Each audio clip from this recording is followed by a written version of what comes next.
Let's shed some light on true history regarding plant medicine and the scarcity that's happening, especially since the FDA has now a list of so many herbs that they're looking to ban the use, probably because of its ability to heal naturally. Now, many call herbal medicine alternative medicine, but I want to reiterate that it's actually the original form of medicine because modern medicine is alternative, meaning it's opposite to native. So traditional medicine is actually native to us. And anything natural cannot be patented, meaning no money can be made from anything that's God created. And over the last century, the dramatic decline in health, I believe, is directly aligned with the reduction of the use of plant medicine, which should be a natural part of our diets and our lifestyle.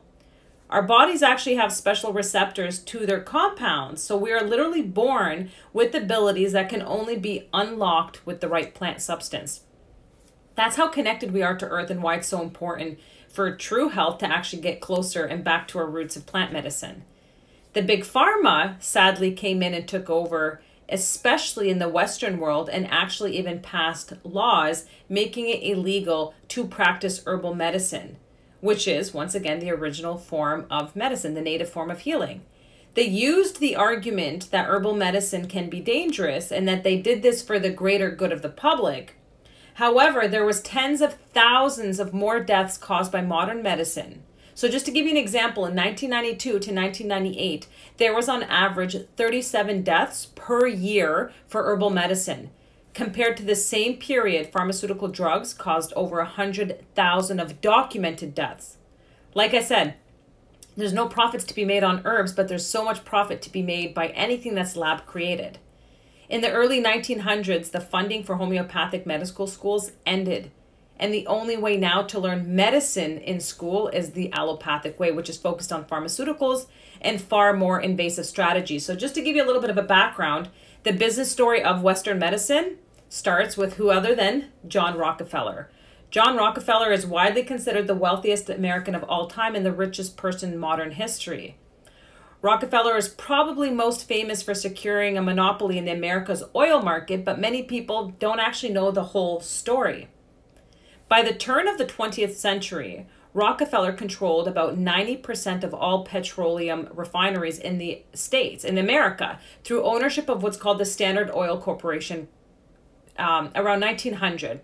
And the science world was getting excited about petrochemicals and the ability to create so many different compounds from oil. And some of the first products that they actually created was plastic. And we also even had organic chemists that knew that oil had the potential to create far more than just plastic bags. Now, during the same era, scientists were doing incredible work of understanding the basic mechanics of life and human health. And it was during this time that they started to realize essential vitamins were being discovered, like vitamin B1, B2, biotin, vitamin C, A, D, etc. And they started to see that vitamins took a huge step forward and enabled simple vitamin remedies to cure conditions that were caused by vitamin deficiencies like scurvy and rickets, and there's so many others. But of course, scientists were also involved in researching recreating the synthetic versions of these. If you don't know this, by 1935, vitamin C became the first artificially synthesized vitamin. Rockefeller saw this as a big opportunity with the possibility that vitamins and medications could be developed from petroleum. He saw the chance to control and monopolize this industry, petroleum, chemical, and medical.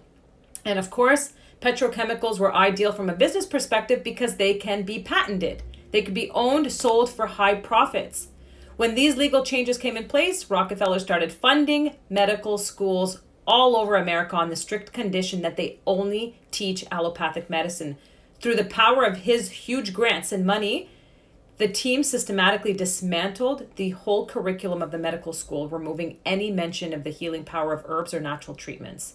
Treating diets or anything else naturally was removed, completely removed from the medical programs. And then after removing traditional medicine from schools, Rockefeller made sure to secure his monopoly by launching a huge smear campaign against the competitors. So homeopathy and natural medicines were discredited and demonized through the newspapers and all over media, which they also own. And some doctors were even jailed for using natural medicine treatments, including treatments that had been used for decades and decades safely and effectively. In a very short period of time, the medical systems were completely changed. All the students were taught now allopathic. Medicine was now defined as a process of describing And then you had the famous "a pill for an ill" mindset created.